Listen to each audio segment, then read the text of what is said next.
Merci. Thierry Michels. Oui, merci Madame la Présidente. Je voudrais juste effectivement continuer sur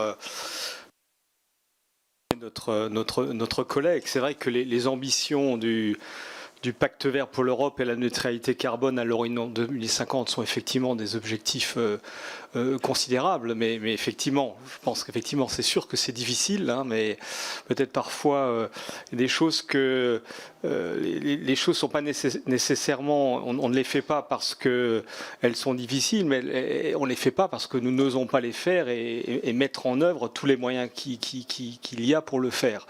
Donc si je reviens effectivement à la question de la rénovation énergétique des bâtiments, elle est absolument clé.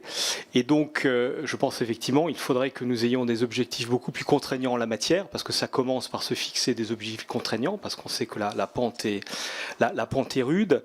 Et moi, je voulais avoir votre opinion sur, aussi dans le cadre de cette rénovation énergétique, c'est d'utiliser des matériaux qui soient plus respectueux de l'environnement. Parce que je pense que là aussi, il y a un enjeu clair. Il y a des matériaux comme le bois, comme des matériaux d'isolation qui sont naturels.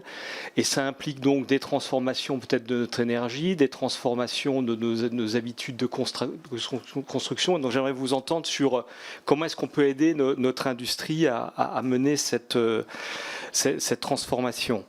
Je reviens à ce qui vient de dire aussi, c'est comment cette question du prix carbone, de la taxe carbone aux frontières, comment est-ce que, qu'en pensez-vous? Quels sont les moyens d'arriver et quels sont les alliés que nous pouvons avoir sur cette question?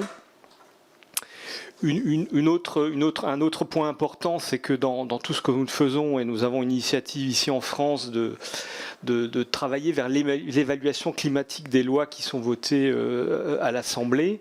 Est-ce que c'est quelque chose qui pourrait être considéré au niveau de l'Union européenne? Parce que je pense qu'il faut qu'on puisse effectivement s'assurer que tout ce que nous faisons finalement ne soit pas frappé d'une irrecevabilité climatique et nous créons finalement plus de difficultés dans le domaine de la lutte contre le dérèglement climatique que nous n'en réglons sur d'autres problèmes.